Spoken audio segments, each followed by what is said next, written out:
This city is your city, and this democracy is yours too. This campaign is about people like Wesley, an $11.99 organizer I met outside of Elmhurst Hospital on Thursday night.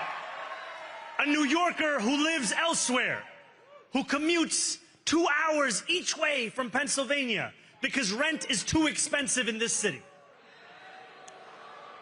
It's about people like the woman I met on the BX 33 years ago, who said to me, I used to love New York, but now it's just where I live.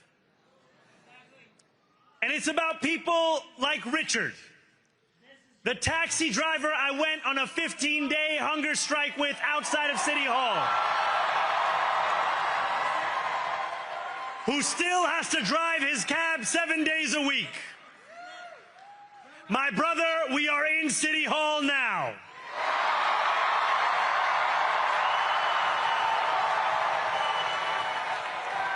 This victory is for all of them, and it's for all of you. The more than 100,000 volunteers who built this campaign into an unstoppable force.